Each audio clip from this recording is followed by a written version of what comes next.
Well, folks, we're visiting today with Julie Posey. Julie is the Senior Development and Stewardship Officer for the Parkersburg Area Community Foundation. Julie, welcome to the show. Thank you for being here. Nice to meet you. And Yeah, good to be here. yeah, nice to meet you too. I can't wait to learn more about what you do with the Parkersburg Area Community Foundation. Positively West Virginia. Positively West Virginia. Positively West Virginia is powered by Breezeline high-speed fiber internet and sponsored by Highmark West Virginia, Freedom Kia of Morgantown, and Humble Influence. With the help of these sponsors, we're able to share the positive business stories of West Virginians, including the one from today's episode. All right, Julie, so let's start right at the top. For our listeners who may not know, give us the overview. What is the Parkersburg Area Community Foundation, and what do you all do? Good question. So to begin with, we are a nonprofit organization that works to build permanent philanthropic resources for our region/community. The Parkersburg Area Community Foundation, we serve 11 counties, 10 which are here in West Virginia, and then 1 in Ohio. But our main goal is just to partner with charitable individuals, build those permanent resources, and then deploy them back in our community in meaningful ways. And meaningful ways as in making grants that support other nonprofit organizations, support our municipalities, support our community and its citizens, as well as in the way of scholarships to help individuals pursue post-secondary education. Yeah, that's amazing. I love that scope of work that you're involved with. First of all, congratulations on the work that you're doing, and thank you for the work that you're doing. Often, as you know, our audience is primarily West Virginia businesses, entrepreneurs. That's what the show focuses on. But every once in a while, we love to shine the light on the work that great nonprofits are doing here in West Virginia. It's such an important part of our state's economy, number one, and the work that you do is very meaningful. How did the whole thing get started? In other words, the Parkersburg Area Community Foundation, how did it get started and why did it get started? So this got started long before me. Yeah. Maybe before you. That's great. But it was founded in 1963. We had a group of individuals. Thank you. You're welcome. We had a group of individuals come together. They met at what was the Blennerhassett Hotel in downtown Parkersburg, and they wanted to create a permanent philanthropic endowment. They wanted to do something that would long outlive their lives and create a pool of money. And so we had just 5 individuals come together at that time. Amazing. Now, the idea was brought to us by a gentleman who actually had moved out of Parkersburg and went over to Baltimore. And Baltimore had this community foundation idea, and he brought that idea back to the Parkersburg area. His name was Albert Wolf. And so Albert brought that idea back to a group of individuals. They met at the hotel, hashed out the details of how this nonprofit would come into existence. And so that was the creation of the Parkersburg Community Foundation. Yeah. At that time in 63, they had just a goal of serving just Parkersburg and Wood County. But as it grew and as we found there was additional needs and more excitement that got around it, we brought in other communities such as Wirt County, Ritchie County, Pleasants County that all kind of surround Wood. And it slowly has grown into what is now the Parkersburg Area Community Foundation. Our first grant was just $500, which back in the day in 1963, that was pretty impactful. Yeah, for sure. Flash forward, last fiscal year, we awarded more than $4 million in grants and scholarships. That's huge. But all of it's been created by that conversation of just people who wanted to give back and do good, and a seed that was planted that has now grown into an impactful endowment. And then as the years have grown, we've had more people dive on, create their own endowment funds. Small businesses as well have partnered with the foundation to create their own named funds. But it's just been kind of a chain reaction of individuals joining hands and doing things that are important for our community. That's so powerful. And the idea that was just started with one person, all these years later, 60 some years later, 63 years later or whatever, is still, that legacy still lives on. Chugging along, yeah. Yeah, it's so amazing. And now you're the stewards, and along with your team there at Parkersburg Area Community Foundation. So I love that. Thank you so much. When you meet somebody on the street and they say, Julie, what do you do? What's your 30-second pitch for all that? That's a loaded question. Yes. Because community foundations can be perceived as a very complicated, intricate nonprofit. But the short answer is we just partner with individuals to make a permanent difference in our community and build endowment funds that will long outlive our lifetimes. That's my short and sweet That's great. answer. That was like 10 seconds, Thank but you. perfect. Yeah, very good. So in essence, somebody may be sitting there listening to this and say, yeah, this is something, and I've got a little bit of extra cash. I've got, an estate that I want to divide up when I'm gone. They can contribute now. They can contribute as part of their will or their estate plan. But ultimately, what they're trying to do is leverage their gift with other gifts to have this big impact, as opposed to maybe just this one thing. Is that kind of the gist of it? Yes, that's a perfect kind of analogy of it. So the value of a community foundation, and there are different types of foundations in the world. Many are familiar with private foundations, the Gates Foundation, Mark Zuckerberg's foundation, Yes, very large foundations. Those have the charitable interests of a singular individual. So private foundations are very different from a community foundation.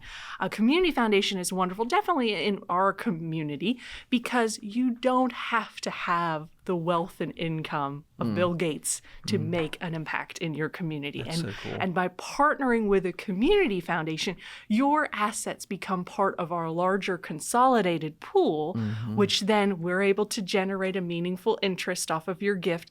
And then, as you mentioned earlier, kind of collectively taking your funds, contributions, and gifts back to the community and partnering up with someone else's so that together your gifts are making a meaningful grant in the area. That's wonderful. And I think of the goose who laid the golden egg, right? You have the golden egg, which is this pool of money, this investment, but you're not eating the egg. You're spawning off other eggs from that. And so you never touch that golden egg, but other eggs are born from that. And then you get to a point where $4 million annually is being given out based on the interest that's accrued while not touching the principal. Is that kind of correct? Yeah. the gist of and it? I have a soft spot for nature and outdoors and trees and conservation. So it's hard not to take an analogy that is tree related or acorn related. Yeah, I love it. Yeah. And you'll see a lot of community foundations nationally will use that acorn or tree kind of as an example of how a foundation grows. And so you have a perfect example there of you make your initial gift to the community foundation, whether it's while you're living, whether it's through an estate gift. Think of that as your little acorn. Yeah. And then as you invest it with the foundation, we invest that acorn. We don't ever invade the principle of the fund. We just use the interest that it generates to award grants or scholarships in the community. So just as a regular tree, within 25 years, it's grown substantially from that little nut. 50 years when we're all gone, it'll be an even larger, more meaningful tree, providing shade and other resources for the community. When I first joined the foundation 11 years ago, I was really trying to understand the idea of how a community foundation worked. And a perfect example I always reference is there's a gentleman, his name was Dr. Robert C. Robinson. Dr. Robinson was an optometrist in Parkersburg. And in his estate, he left a gift to the foundation. And I always kind of wish I got to meet him before to know the reason and his story behind why he wanted to set up the fund. But he left a gift kind of surprising to the community foundation, and it was to support women and children in battered situations. So we're able to award grants from his fund to local shelters, local the child advocacy centers to assist with that unfortunate need in our community. But there was no other gifts into his fund when he passed away. And that fund has not only made impactful grants that have gotten larger and larger each year, but the fund value itself, because of investment performance, has grown every year just a little bit more. Isn't that cool? Yeah, that's awesome. This is Positively West Virginia. We'll be right back.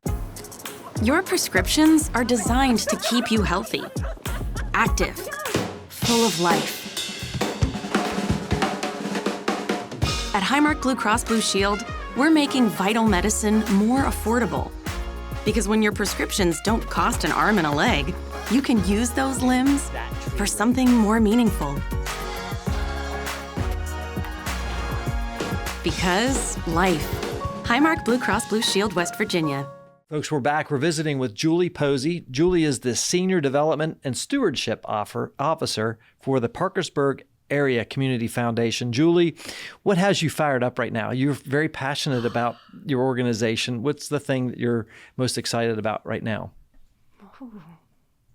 Jimmy's going to have to pause this for a second. So I'm most excited. Something I'm most fired up about and excited about. Well, we just launched as a foundation yesterday, made it public that we are launching what's called our Grant Ed program. It is a program that will allow the foundation the opportunity to support local educators, whether they are teachers, the nurses within the schools district, or other professionals within the schools, giving them like a mini grant so that they may amplify their youth's experience within the classroom. So we're looking for grant applications that are not just teacher supplies, but maybe additional tools that are needed within the classroom, such as book sets, such as 3D printers, et cetera, that can really provide additional resources for kiddos. That funding, that was made possible by an individual years ago who started a fund who said, I want to support youth education in our area. And so as a foundation, we saw there's a great need for teachers in our area to get just a few extra things in their programming that may not be covered by a levy or by annual budgets. Great. And so that fills was that gap. Yeah. So we just launched that yesterday. That's That's pretty exciting. Yeah, that is exciting. Help us understand the landscape, Julie. You mentioned 11 counties. Are you able to tell us which counties those are and just kind of? I will try my best. So in West Virginia, 11 counties. We got old Route 50 going across. So if you're coming out of Wood County and we're headed east towards Clarksburg, you have Ritchie County and Doddridge County. Yeah. Then say we jump south on 79, you're going to grab Lewis County. And then we're going to take 47 back west. And so heading back out of there, we're going to grab Gilmer, Calhoun, and Wirt counties. We're swinging back down to 77. Take 77 south out of Wood County. Now you have Wood, Jackson, Mason, and then tucked over there in the corner, kind of between the two, is Roane County. And I forgot Pleasance up top. Okay, Sorry, good. Pleasance. So I tried to do it in a And there's a county over in Ohio. Yes, and so then we also cover Washington County, Ohio. Oh, that's great. Very, very well done. I kind of put you on the spot there, so that's great, especially with no notes or anything like that. So how big is the team that serves in the foundation there? So we try to operate as streamlined as possible. So at the Community Foundation, we have 5 full-time staff people and 1 part-time person. As a community foundation, we, as I mentioned, try to be as streamlined as possible. So our administrative costs are minimal. That's good. We have them currently at less than 1% of assets, which means for donors who give to us, about 99% of what you give goes right back out to the community. That's awesome. But we don't operate within our pillars as a team. Those are the paid staff members, and we each have our designated roles. But really, there's a lot of work that is partnered between us. We all work hand in hand. And even though we have those 5.5 paid staff people, we are heavily volunteer run. We have a volunteer board, which has about 20 members on that. That's great. And then to assist us with that 11 county service area, you need some help, and we need some people from those communities. So in Doddridge, Ritchie, and the Little Kanawha area, which is Calhoun, Gilmer, and Wirt, those 3 or 5 counties, have what are called affiliate relationships with the Community Foundation. So for anyone who might be listening or watching, you may have heard of the Doddridge County Community Foundation, the Ritchie County Community Foundation, or the Little Kanawha Area Community Foundation. Those are all regional affiliates of the Parkersburg Area Community Foundation. They're not standalone entities, but they are volunteer individuals who have partnered with us. Really kind of that idea of working together, keeping costs low. And it's kind of gives you boots on the ground in each one of those local communities as well, to kind of keep their finger on the pulse of what's happening and where the needs are. So I get to work great. with them quite regularly. That's awesome. To raise funds, and like you mentioned, boots on the ground and pulse on the community. So when there are needs in the community, they can connect with us and we can deploy resources back out there. You've been with the foundation for 11 years or so. What's your background? How did you grow up up in West Virginia? What's your tie here? Oh, no. I got my in-laws and my husband's here, but I'm originally from Monroe County, Ohio, so rural Ohio community. I went to Marietta College, and I fell in love with the Marietta Parkersburg community. Yeah. I learned about the Community Foundation my time in college, and next thing you know, they had an opening for someone who likes people and likes numbers. So development role opened up, and I went over there, and slowly but surely, I've grown with the foundation and have assisted now with the affiliates. My family, my in-laws are in Lewis County, so shout out to them. Heck yeah. But now that we mentioned earlier, my family's from Lewis County, but I get to know kind of the back roads of West Virginia and between Lewis and Wood County know all the very well. shortcuts, Yeah, I do know a few good shortcuts, and maybe some that you would think are shortcuts, but they're not. That's great. So, with all the experience you've gained there at the foundation over the last 11 years, is there anything that pops up as like, wow, I didn't realize that I would be doing this, or something that's interesting along the way? And that's something I always recalled, that is, you never know where life might take you, kind of thing. And originally when I was in school, I was going to be an accountant.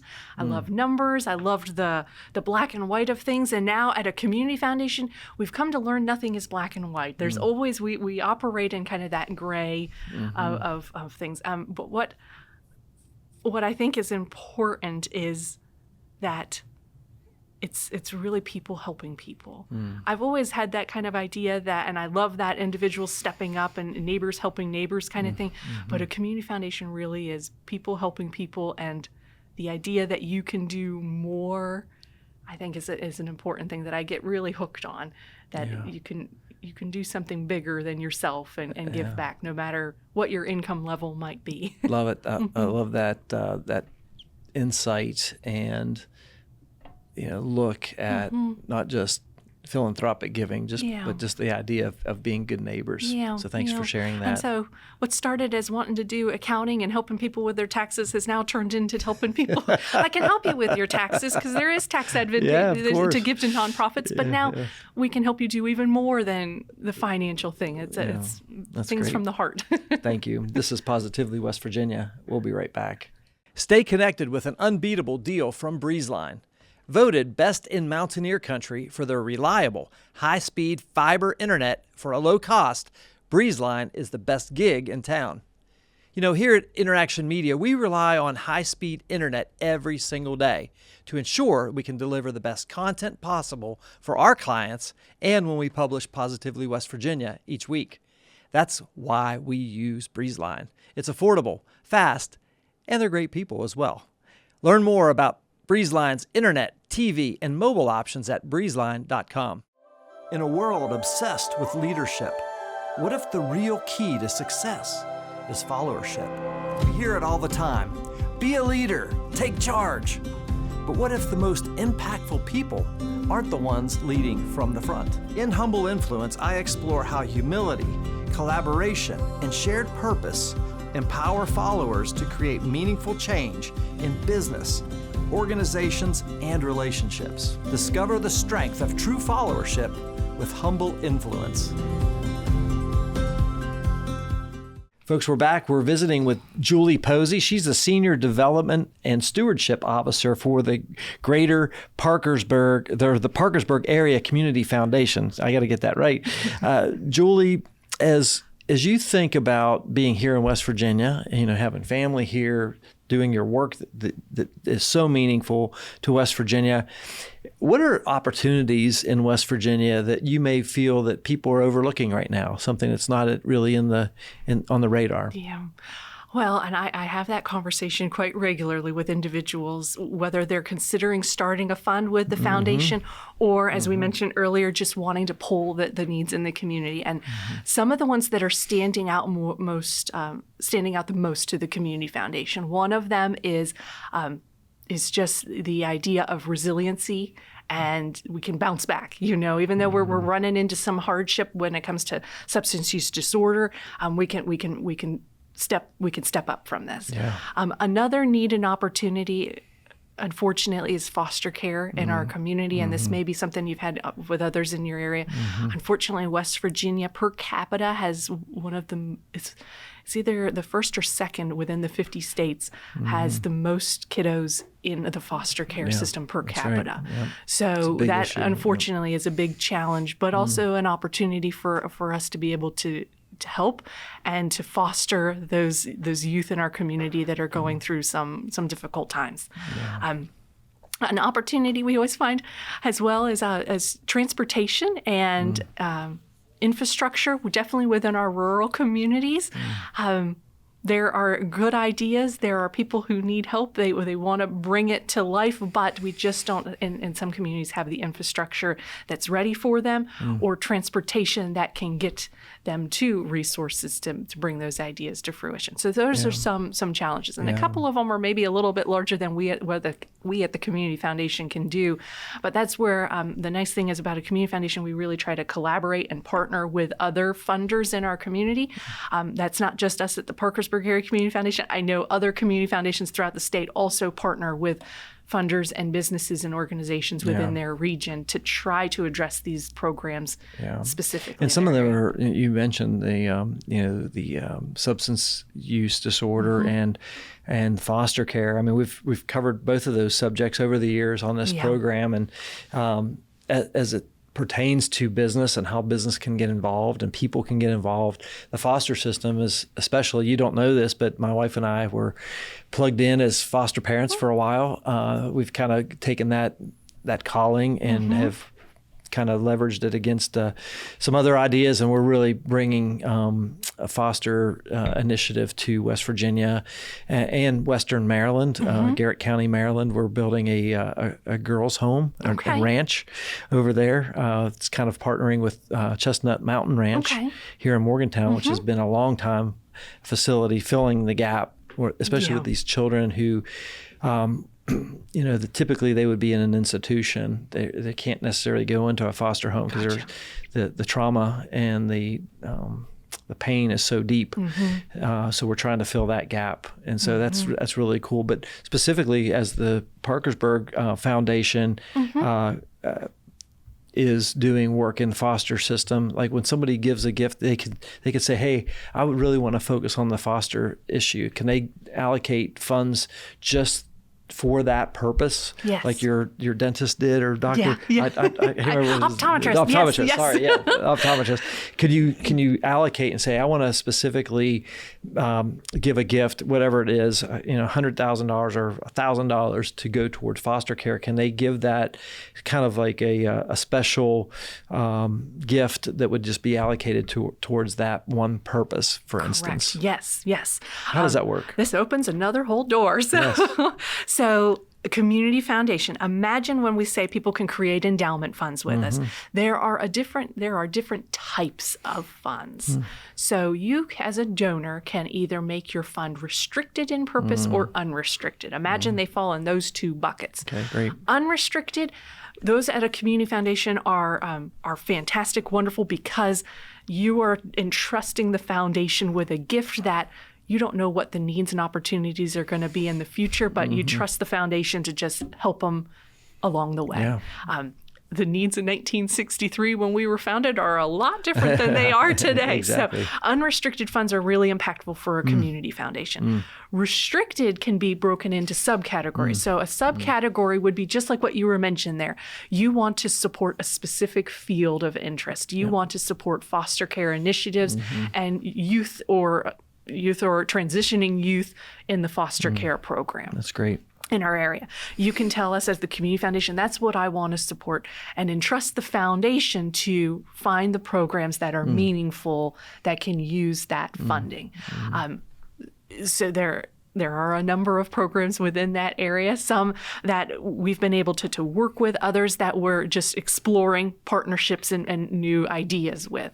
So that would be what we call a field of interest fund. Again, you're entrusting the foundation to use the money in a meaningful and important way, but you're telling us it has to be within the specific interest area. Yeah. So it could be, That's great. in your case, potentially foster care. Yeah. My place, I'm an outdoor conservation. I could say it needs to be for youth recreation, outdoor conservation. Our local parks, whether they are state or local.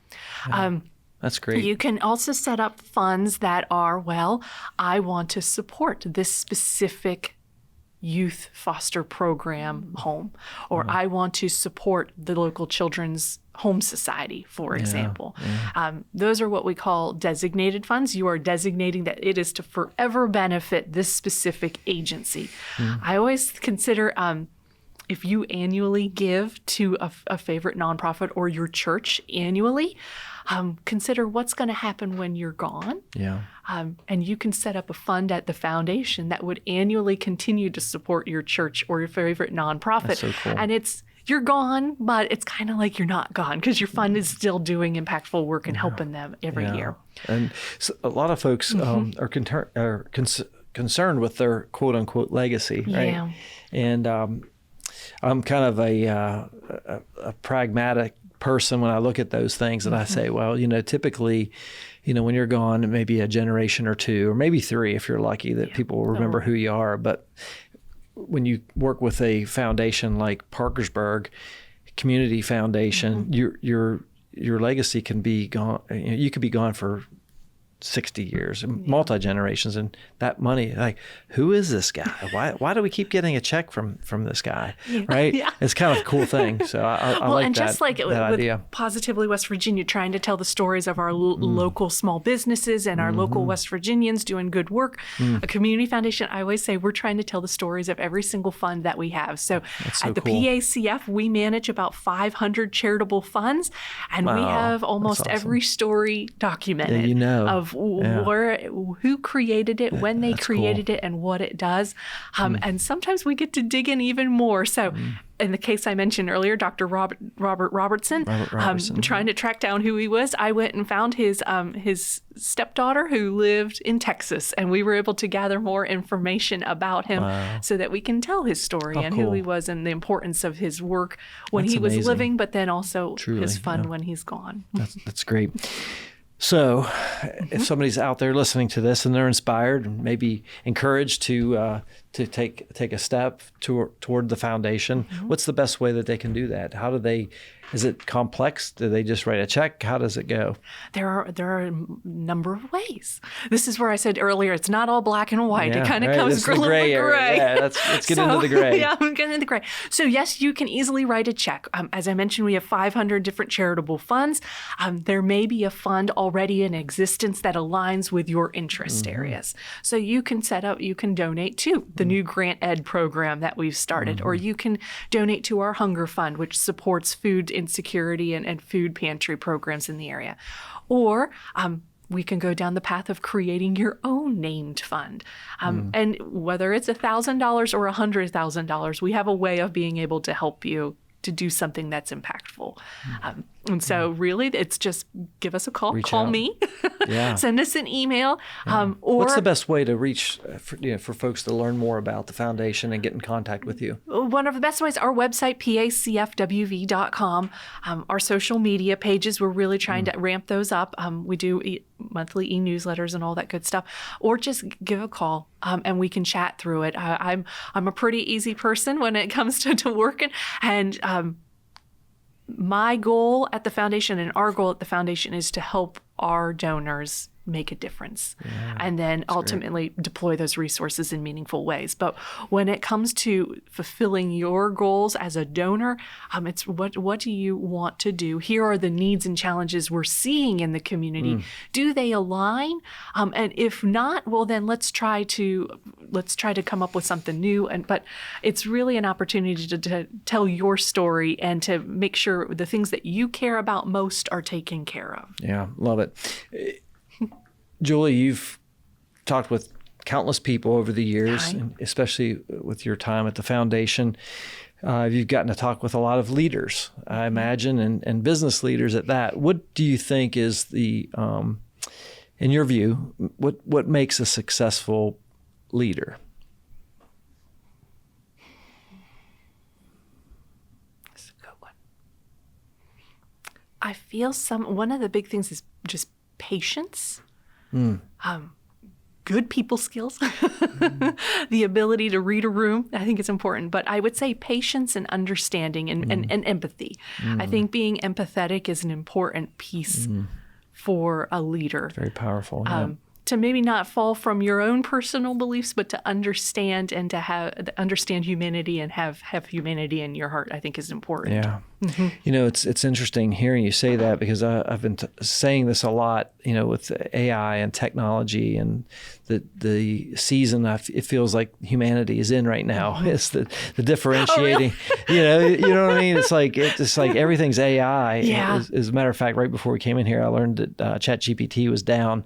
And I'm thinking like people are actually having to write their own emails right now. No. So what's that like, Yeah. But no, I think the humanity is going to be the differentiating factor. How do we connect with people with that humanness? Yeah. In the age of technology. So I appreciate your answer on that leadership. What's one piece of advice you would give somebody thinking about going to work, maybe as a career path for a nonprofit, or maybe even starting a nonprofit? You've been in the nonprofit world a number of years now. What's one piece of advice you would give? Well, if you're considering starting a nonprofit, I would highly recommend connecting with your local community foundation. Really? First, Okay. to connect with them in regards to what you're seeing are some of the needs and challenges in the area. In West Virginia as well, there are some great tools. There's the West Virginia Nonprofits Association. That's a great resource for individuals wanting to start nonprofit organizations. Over towards us in the Wood, Washington County area, there's a group called Nonprofits Lead. That's also a great resource for individuals wanting to dive into the idea of creating a nonprofit.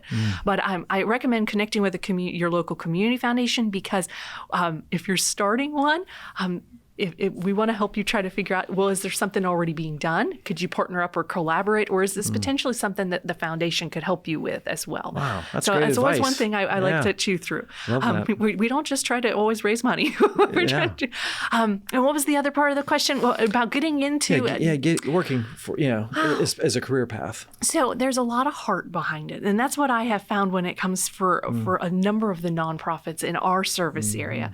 There's so much heart behind the volunteers and the individuals that are working. And some of the things are very heartwarming that you get to do. Some of the nonprofits are really dealing with some hard items. So you have to have heart in what you're doing and that ability to overcome some of the obstacles that you're going to run into and some of the hardships that you're going to encounter. I think there's also an importance of being able maybe to compartmentalize. That's for those that are working in sectors that are really potentially heart-wrenching. It's important to be able to compartmentalize so it doesn't impact you potentially personally. So thus negatively impacting your performance as a nonprofit. Yeah, practical advice. Appreciate that. Well, I think it's really interesting. I've had it's a profound experiences serving as a volunteer for a lot of nonprofits over the many decades that I've been in business and working here in West Virginia. And that might be a good place too, is just to get plugged in, become a volunteer. It's really interesting because you talk about the heart, and I completely agree with that. I also believe that you have to have the head for it too. In other words, the smarts. If you're in a nonprofit or even working, you have to be able to be very intellectual and understand, like, how does the math work on this? Because a nonprofit doesn't mean you can't make a profit. It just means that there's a surplus, and because if you don't have a surplus at the end of the year, you're out of business. And I'm glad you mentioned, because that would have been my other piece. Is we sometimes work with groups that there is so much heart, and we know they have good intentions, but golly, we just need a little bit of help, and they just need that little bit of wisdom. To guide them through that. Coaching. Grant writing. Fortunately, at the PACF, our grant applications are not super challenging. We want to make them as streamlined as possible. But for some of those larger grants that may be available from state funders or international funders or private foundations, they're a little bit more technical, and they would require some of that head to get that application put together. Great. Yeah, awesome. Julie, we've covered a lot in our interview today. I really appreciate the insight that you're bringing, the wisdom and the knowledge of not only a community foundation, but specifically what you're doing to help in 11 counties here in West Virginia and one over in Ohio. Is there anything else you think our listeners and viewers should know about you and your story, or that of the Parkersburg Foundation? I always think of this one story we have of this one fund at the foundation, and there's been there's a bit of a misconception around community foundations that you have to quote unquote be wealthy to start an endowment fund. And this one fund at the foundation that we have, it was started by a couple of sisters, and that was the one thing they had said. They're like, we always had this misconception that we have to be wealthy, quote unquote wealthy, to start an endowment fund. But they were able to partner with the foundation. They've built it over the years, slowly but surely putting gifts into it, and now it's turned into a really impactful fund that is supporting causes that they care about and will for long past their lifetimes. And I love the idea that you can have funds that are like that, but then we can have funds that are incredibly transformative for communities. And it's two different donors of different backgrounds, but have come together at a community foundation to do good in the area. And there's that common thread between them of, we just want to make the place a better place than we found it. And they've both entrusted the foundation to do that. That's what I love about the foundation, is you get to meet individuals from all walks of life, and some that have stayed in West Virginia and they have called it home since the day they were born, and others who have called it home and then have ventured away but have found themselves back here. But then also it's interesting how many individuals who may venture away and they may not physically be back here, but they have it in their heart. And that's the thing that the foundation can help with, is support that place that had left such an important part, or played such an important part in their life. Yeah, it's wonderful. Thank you for sharing that. Folks, our guest today, once again, has been Julie Posey. She is the Senior Development and Stewardship Officer for the Parkersburg Area Community Foundation. Julie, I truly value you as a person and your organization. Thank you for being here to share the story of what you're doing there in Wood County and 11 counties across the area. I just want to encourage you to keep up the great work. It's awesome what you're doing, and you are doing very important work, not just for West Virginia, but across the river in Ohio as well. So thank you for that, and just keep up the great work.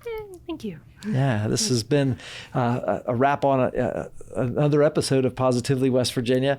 If you or someone you know would be a great guest on our show, drop us a line on our website at positively.wv.com. And of course, we appreciate your comments, sharing, giving us 5-star reviews. We appreciate that. And sharing the great stories of people like Julie Posey in the Parkersburg Area Community Foundation. It not only helps our show, but helps them greatly too, and helps get the word out about what they're doing there in Parkersburg and Wood County and beyond the borders. On behalf of our entire Positively West Virginia team today, including our producer behind the controls, Mr. Jimmy Murray, I'm your host, Jim Matuga. Stay positive, West Virginia. We'd like to thank our partners, Highmark West Virginia, Freedom Kia of Morgantown, InnerAction Media, Humble Influence, and our studio sponsor, Breezeline, for helping to share these positive stories. If you'd like to become a sponsor of the Positively West Virginia podcast, visit positivelywv.com/sponsor.